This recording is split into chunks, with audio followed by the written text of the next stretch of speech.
Sorry about that, guys. The Wi-Fi at my house completely just went out in the middle of the presentation. I'm just getting reestablished. So again, my apologies. I'm going to share my screen again and get us back rolling. So again, so sorry, guys. The Wi-Fi just completely went out. So sharing my screen. Beautiful. Okay. So I'm just gonna put this in presentation mode.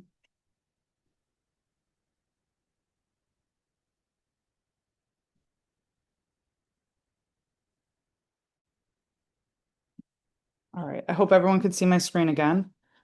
So back where we left off, these are just some great options or ideas or themes of meals that we could put together quickly, easily, and are portable for beach, boat, barbecue, or boating. We're going to get a little bit more specific because we're from New York, most of us. And we love our New York delis, especially stopping at the deli before getting on the boat or starting our day or of course going to the beach or one of our friends' pools or our pool. So these are just some ideas of some deli orders. You guys are all going to get these slides, but quintessential New York is make sure you know what you're ordering before you walk up to the counter. Um, but in essence, a lot of these meals are following the same quintessential theme that I was highlighting throughout earlier in the presentation, meaning that you want to try to emphasize having a protein, a substantial amount, at least about, for most individuals, at least about the palm size of our palm. Some whole grain starches or beans or potatoes is a healthier starch, right? And then, of course, some produce, meaning fruits and or vegetables, right? It's hard to go over with those. Usually we need two to three fruits per day for the average person. And vegetables is pretty infinite for what you can tolerate digestively, meaning the non-starchy kind. All vegetables aside from peas, corn, potatoes, sweet potatoes, and most squash are considered non-starchy. Eat as much as you can. Those other ones that I just listed, though, those go in your starchy category. So we're choosing meals that emphasize those whole foods with a little bit of fat, right? Avocado is a great option, olive oil, a nice homemade dressing, etc. Tuna also contains dietary fat. So we're building these meals around that. Typically at the deli, I do like to recommend that individuals get like two slices of whole grain bread because whole grain bread as your casing for, say, a sandwich is going to be about 15 grams of carbs versus wraps. Everyone thinks, oh, I'll get the wrap. It's thinner, it's less calories, less, carbs.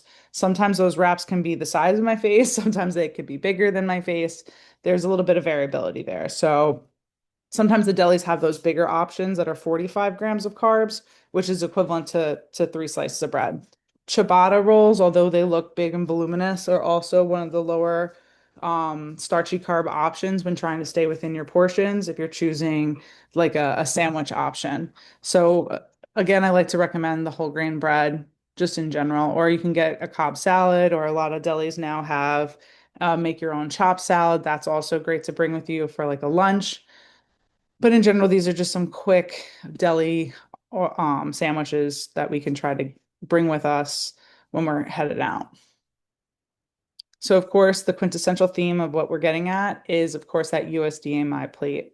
So, of course, with a sandwich, right, everyone gets a little stuck because it's not usually in your classic plate format, but you're thinking of it in terms of categories that build up your meal, not always quite literally the plate, right? We've got, of course, the My Plate graphic could be a little better by saying grains, beans, starchy vegetables here in the orange.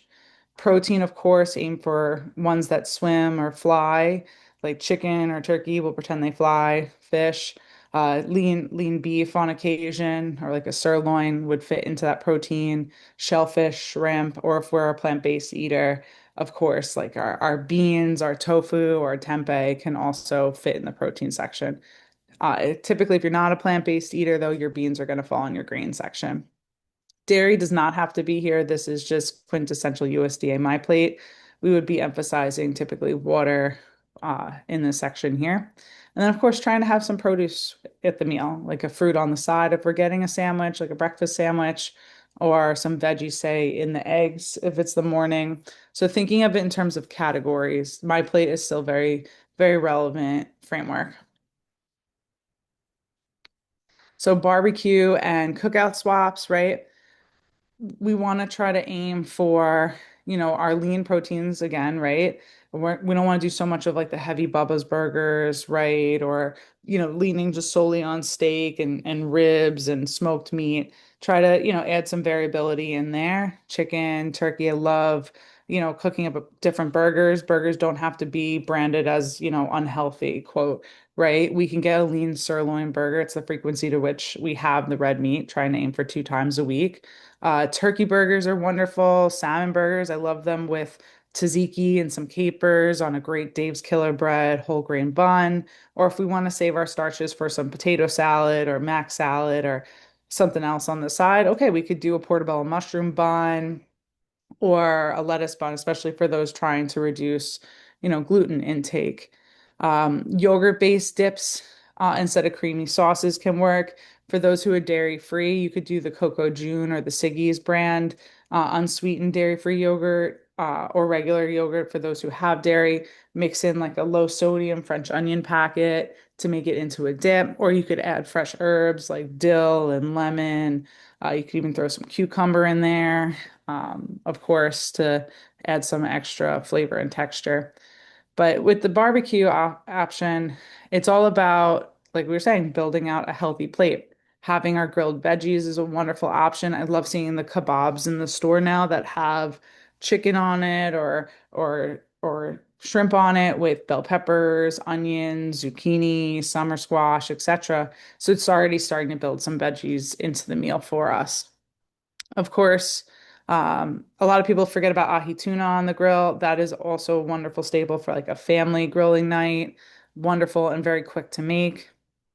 And when you're going to a barbecue and you're thinking of, options, we always like to say BYOHO, bring your own healthy options. So if you know you're going somewhere and you're not really sure what they're serving, at least you have something else that you can lean on, whether that's, a crudité platter or like we were saying, that quinoa salad with a little bit of beans, lemon juice. Like the beans could be chickpeas, bell peppers in there. If you want to add meat to it, you could do some shredded chicken. It's also a crowd pleaser because it's dairy free, depending on how we make it, gluten free, and also soy free too.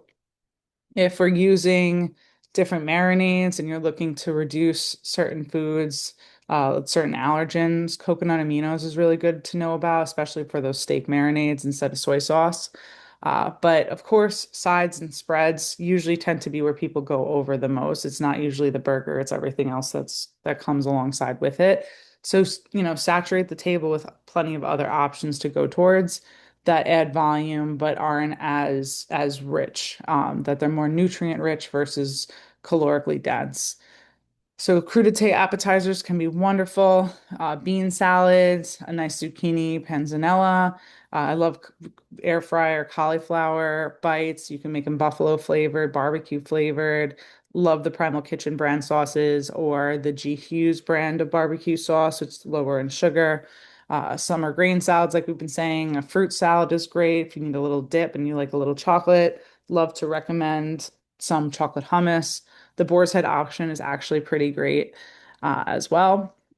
Chips, I've put some chip brands for us because chips tend to be quintessential in the summer. So Late July is a great brand. Siete, Benito, Beanfields. Hippies are like a chickpea cheese doodle. So we get our crunch. We're not limited to these brands. However, when you're looking at different chip brands, consider, okay, is there something else of substance in this? Is this just grains or is there a little flax in here, quinoa in here, bean in here?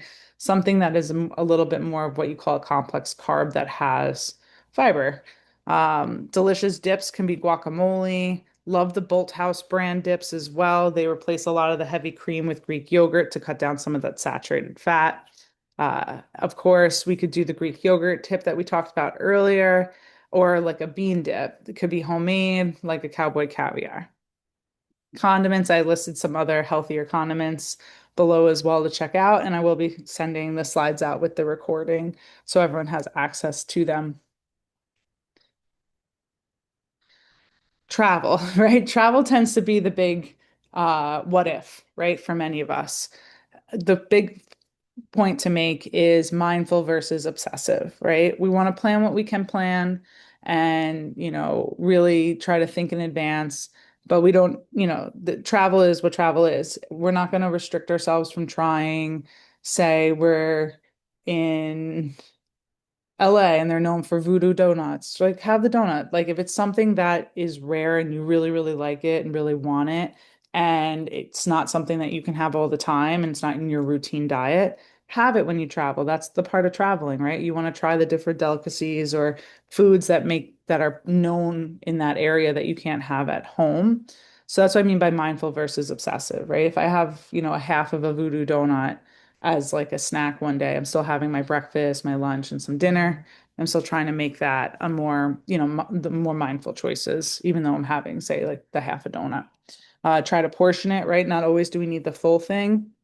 Um, Eat till you're full and satiated until you get that taste, that flavor.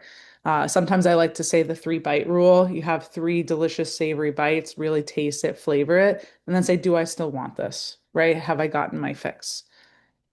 Read menus in advance, right? So if you're going out to eat or hitting up the hotel restaurant, of course, look at those menus in advance, going with the game plan. You're more likely to fall into an option you've already planned versus willing yourself through it in the moment. I like to recommend being the first one to order, so you can kind of set the tone. And also, if someone I'm with orders something that is deliciously decadent that I know I don't really want, but they order, I might be more enticed to get it. So if I order first, I'm already setting my choice in motion. Pack snacks, right? These are some other quick options similar to what you could pack in the Snackle box, but like dried roasted edamame that comes in all different flavors. You could do, I say trail mix, but you can even do like the dusted nuts, like the Skinny Dip brand sells like a lemon dusted nut. It's so tasty. It sounds kind of unconventional, but it's great in the summer. It's light, it's refreshing, especially mixed with different things. Roasted or puffed chickpeas can work wonderfully.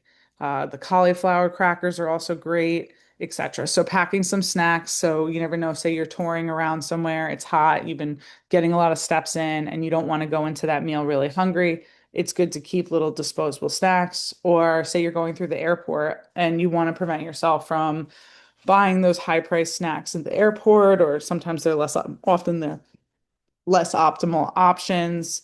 You have something else to lean on, especially if the flight gets delayed, say. Consider your timelines and meal timing when planning. So often when we travel, we're planning all these fun excursions. I want to go to this restaurant or this, museum or this hiking trail or this show or this venue, etc. But we definitely want to consider meals when we're planning out our days on trips, listing maybe a couple of restaurants that are local in the area so you can still kind of mosey on by, but you have an idea of where you want to go and thinking about just having time to eat.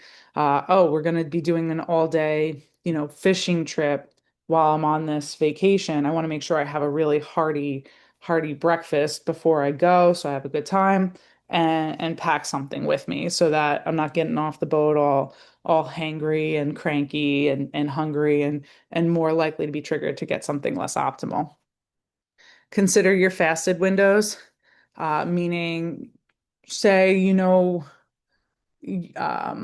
we want to try to aim for 12 hours fasting, for example. So when you're traveling with the plane, for example, if I'm taking you know, say a 5 a.m. flight, maybe I'll have a little something small. I'm not usually eating at that time, and we'll have breakfast, say, after. So I'm not super hungry or full in inappropriate times. And I'm also giving myself a window of time to fast, meaning, if you're planning restaurants, if you enjoy eating a little bit earlier so that you can have a couple hours without eating before you go to bed, 1 or 2 hours for better night's sleep.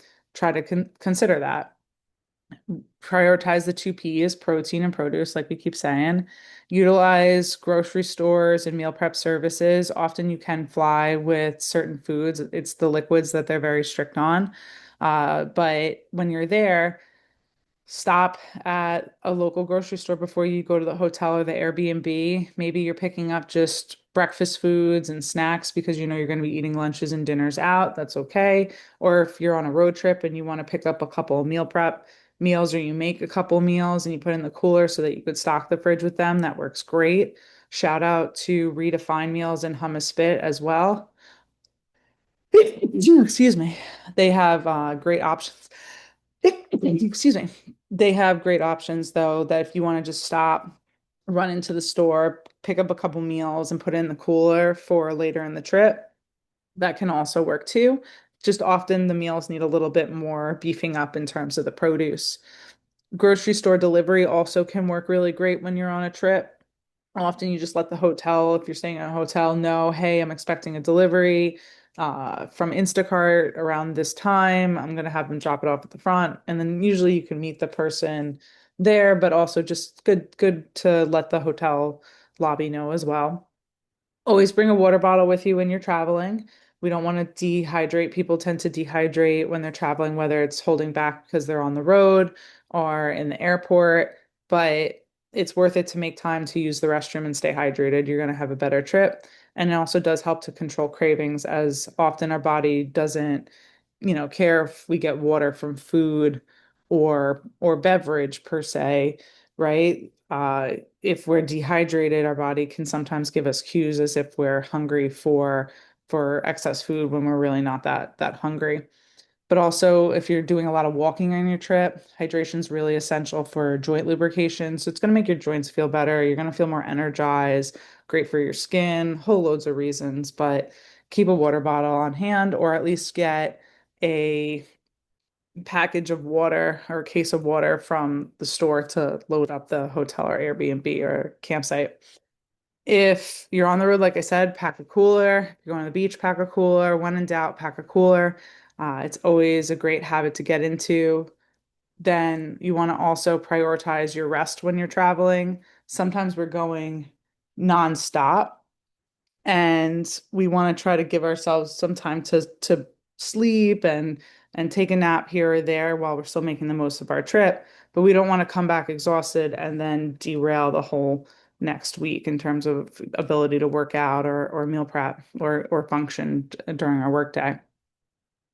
If switching time zones can be a barrier for you, magnesium glycinate, about 200 to max 400 before bed, can be a good tool for the general person. Melatonin, I'm not the biggest fan of, especially routine use. I don't really recommend it for most populations. However, 3 to 5 milligrams of melatonin, if it's a one-off occasion, like switching time zones, it can be a great tool. Exercise while you're traveling. Look up gyms, make it fun, make it a place or a space you've never been to that you've always wanted to try, right? Before Barry's came to Long Island, I was on a trip and I was like, oh, I've never been to a Barry's. I want to check that out. So just, booked a simple class on ClassPass in the morning before everybody else got up for the day. And I went with one of my friends and then everyone else kind of slept in. And then we're able to still go throughout our day and felt really good having gotten a workout in. And it was another way to meet people in the area, try out something new that isn't local to us, but not, just limited to say Barry's, but could just be other gym spaces or outdoor spaces that we'd want to check out. But you'll feel better for having moved your body. Consider the TRX. We don't have to buy the actual brand TRX. There are some great off-name brands on Amazon. TRX came from actually, I want to say a Navy SEAL who was deployed and wanted to still, work out and strength train and used parachute straps and, of course, angles with those parachute straps to get in a good workout. A lot of these TRX or the TRX brand or the TRX off brand exercise pieces of equipment come with a door hanger so it can latch right into the door and you're ready to go. I would just say be cautious what side of the door that you're on. You want to be on the side that the door does not open toward, if possible. And many of them also come with little booklets on, okay, how to do a TRX chest press or a row or squat with the TRX. So it's pretty self-explanatory, which is cool. Resistance bands are great. They're portable. They also typically come with exercise booklets. Like I said, contemplate classes, ClassPass, the app is great. You could jump into different boutique studios without even having to book a membership often. Morning walks, keep it simple, can be a great option too, and allows you to, scope out the area when it's quiet and in its still morning moments and you have your peace in this new area that you're traveling through, which is great. Visit the fitness center in the morning if it's a, say, a cruise ship or you're in a hotel or an all-inclusive. Sometimes they often have classes too or morning yoga. Or you could look towards selecting active excursions like hiking, for example, or fishing, or you could be doing zip lining, etc., different things depending on your interests and your mobility. But we definitely want to tap on our steps and try to keep an eye on them throughout the trip.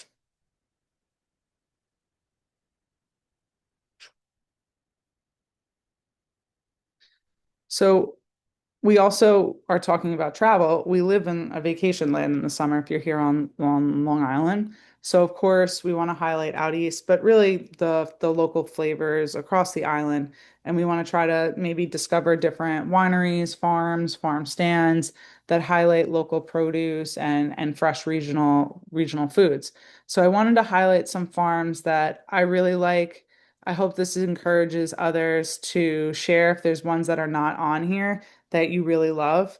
I'm local more to the Smithtown area, so I tend to know more the farmers markets over there. But Babylon Village has a great market. Huntington Village has a great farmers market. Port Jeff, Northport, West Hampton has a very vibrant farmers market, and Farmingdale. This could be a part of your routine grocery shopping where, oh, okay, I go to the gym on Saturday morning and I know the market's going on my way home and I'll stop there before I, come home and start meal prepping. Local farms, we're so blessed with so many of course out east, but even there's a bunch in Manorville I want to start to check out more too. Eastern Long Island, but not yeah, as east as Riverhead has some great options. But some of the ones I know, I love Patty's Berries. You can get a basket and just walk out into the fields and pick berries. She makes local homemade ice cream with the same berries right there at the stand, along with different floral arrangements that she makes too. Sangli, I have to give a huge shout out to. A lot of these farms offer a lot of different classes and educational opportunities. Sangli is one that you can go on their website and look at the different classes. They even have an herbologist there that goes over different herbs and making tinctures and elixirs and teas using locally grown herbs, where you even walk through the farm and she points out the actual herbs that are growing there. So you start to be able to identify them. Kerber's is another farm that's local to us in Northport, Harborfields area. They also do different classes like making sourdough bread, for example. I want to highlight Catapano because it's also a little different in that it's a dairy farm. It's not just a produce farm where you can go and pick up, fresh dairy if that's a food that you do consume. Browder's Birds, of course, has fresh poultry.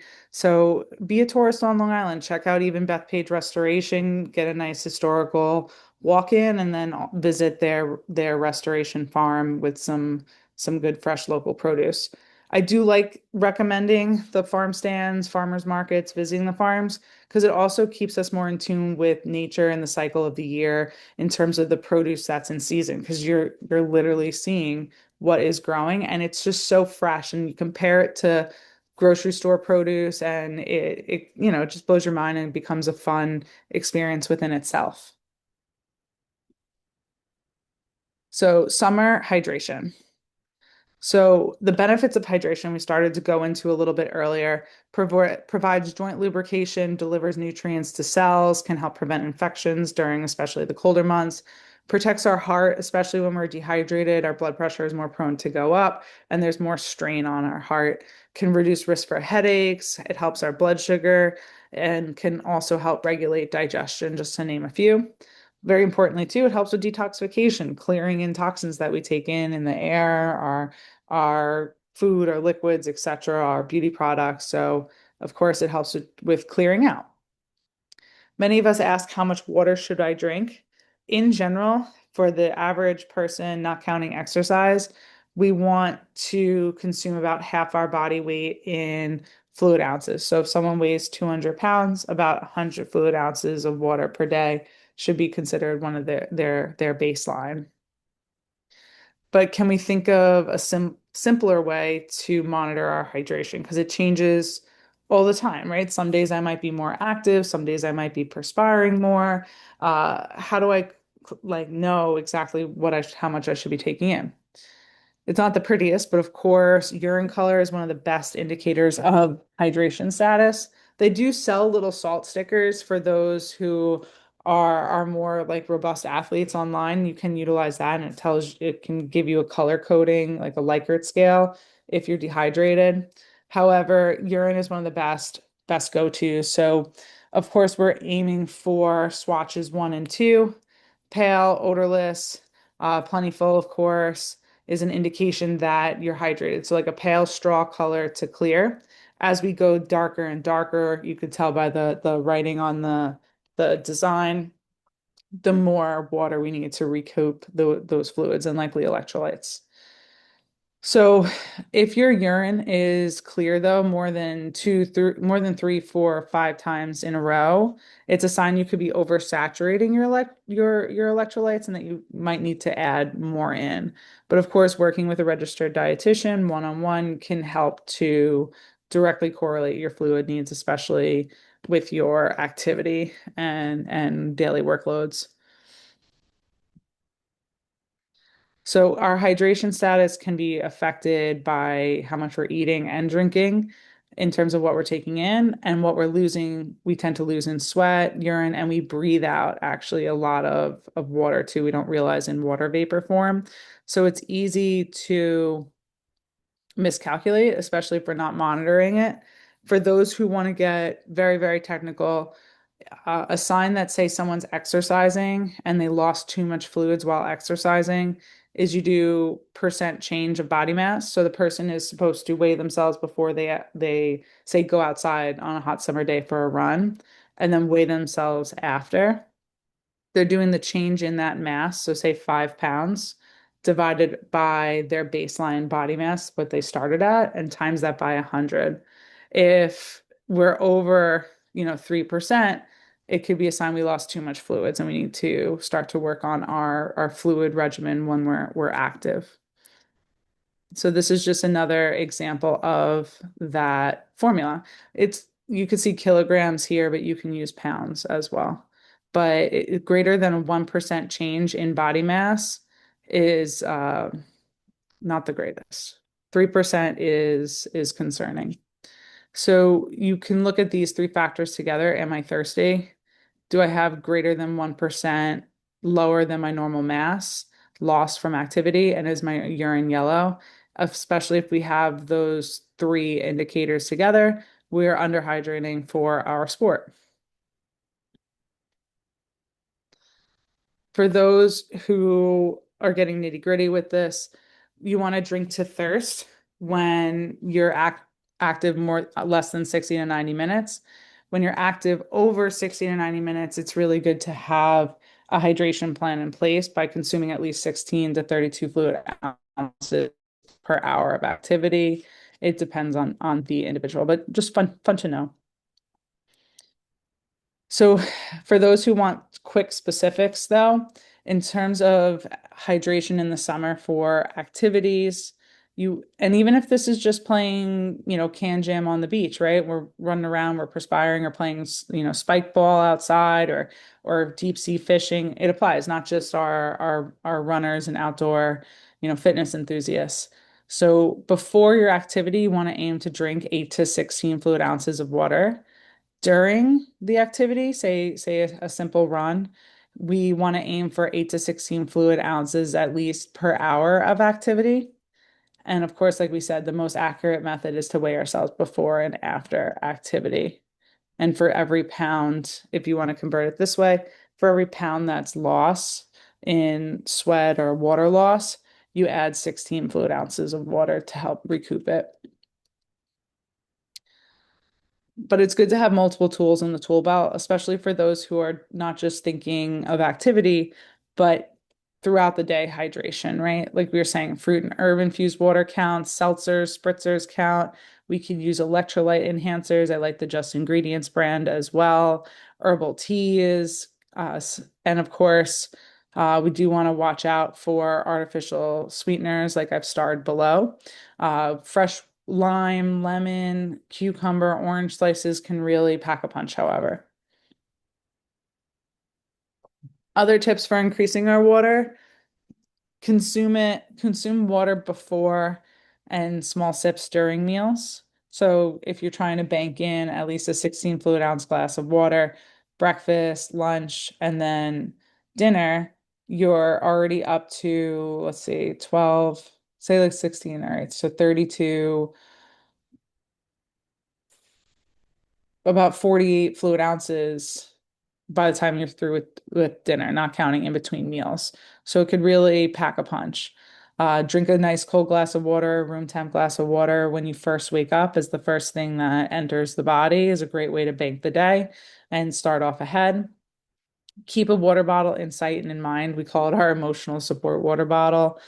Keep it handy, keep it in reach, keep it in sight so that you can stay mindful of it. And we seriously mean it. Keys, phone, wallet, water, right? It's in the mix there. Similar to like how people had to, dare I say it, remember to bring a mask everywhere when when COVID was a bigger barrier. We were able to acclimate to that. So we can acclimate to the water bottle is how I like to think about it. Aim to have a sport cap and a straw or a straw. It makes it easier to drink more water actually throughout the day. It's a little better than doing the twist off. I know I sound a little ridiculous, but try it if you haven't. You'll end up logging more water. I do like to say for those who tend to do very, very small sips and still have a lot of their water left over by the end of the day, try to bulk it a little more. Tell yourself, count 10 big sips. You'll really chug through that water bottle a bit more that way. You can also use your water bottle as a gauge. So if you know, okay, I have a 32 fluid ounce water bottle that, okay, by the end of the day, if I get through that 3 times, I'll likely be hitting my fluid needs. So you can track that. Consume foods high in water. That also helps to increase your hydration. Cucumber and watermelon, especially in the summer. The watermelon feta salads on arugula will be back soon. I cannot wait. Schedule reminders or use a tracking app can work. I know some people really like Plant Nanny because it's like a Tamagotchi where you log your water and you see it, quite literally water the like little Tamagotchi plant. And if you don't have water, the plant starts to not feel so good. So it creates like a fun game out of it. Water Tracker can also be a great tool as an app, as it will send you ping notifications similar to Plant Natty as reminders to drink. Set a goal. That's always important. Consider time-based checkpoints throughout the day. Okay, usually by lunch, I'm done with at least 60 fluid ounces of water. And I try to finish this bottle by the time I come back from lunch and go back into the office so I can refill it at that point. So just little like habit stacking tips. But now we want to take that water and utilize it, right? So when we're hiking, when we're outside, of course, we want to stay hydrated. And I wanted to highlight some just great local parks that I personally love very much. And I want to share with everybody as great ways of keeping active in the summer and doing healthy things. Be a tourist on Long Island. I love Shadmore State Park so much. Teddy Roosevelt used to actually go on runs there, and lots of actually movies and TV has been shot there too. If you watched the show Succession, there was a scene there with Adrian Brody, but less about that.